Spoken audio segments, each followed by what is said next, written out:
আমাকে একজন প্রশ্ন করেছেন যে রোজা রেখে ইনহেলার ইউজ করা যাবে কিনা। যেহেতু এটা একটা কন্ট্রোভার্সিয়াল বিষয়, এখানে ইসলামিক এবং মেডিকেল সায়েন্স দুইটাই জড়িত রয়েছে। তো আজকে আমার এই ভিডিওতে আমি কয়েকজন ইসলামী বক্তার কথা উল্লেখ করব, যেমন ডক্টর জাকির নায়েক, আমাদের দেশীয় কিছু বক্তা যেমন মিজানুর রহমান আজহারি এবং শায়েখ আহমদুল্লাহর কথা। প্রথমত, ইনহেলার 3 প্রকার হয়। একটা হচ্ছে মিটার ডোজ ইনহেলার বা যেটাকে আমরা পাফার ইনহেলার চিনি, আর একটা হচ্ছে ড্রাই পাউডার ইনহেলার বা ডিপিআই যেটাকে বলি, যার ভিতরে ওষুধ দেয়া থাকে এবং চাপ দেওয়ার পরে সেই ওষুধের কণাগুলো আমাদের ভেতরে যায়।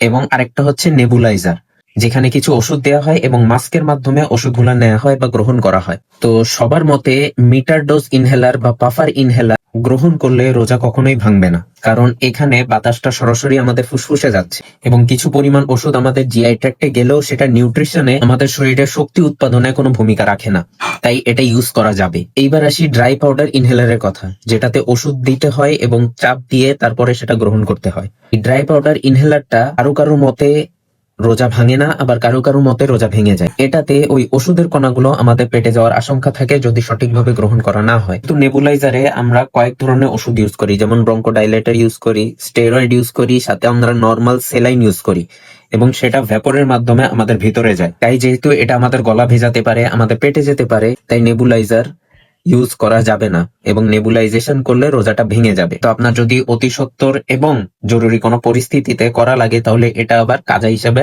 ওই রোজাটা পরে রেখে দিতে পারবেন। তবে সব থেকে উত্তম পন্থা হচ্ছে যাদের অ্যাজমাটা কন্ট্রোল থাকে তারা সেহরির সময় ওষুধটা গ্রহণ করবেন, কারণ এখানে ডাক্তার শর্ট অ্যাক্টিং এর সাথে লং অ্যাক্টিং ব্রঙ্কোডাইলেটরও দিয়ে থাকেন। এই লং অ্যাক্টিং ব্রঙ্কোডাইলেটরটা 12 থেকে 14 ঘন্টা পর্যন্ত কাজ করে।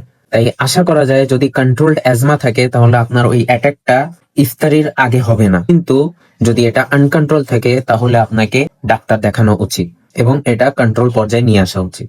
তাই সবাই সুস্থ থাকবেন, সুন্দর থাকবেন। ভিডিওটি ভালো লাগলে আমাকে ফলো দিয়ে রাখবেন এবং ভিডিওটি বেশি বেশি শেয়ার করবেন।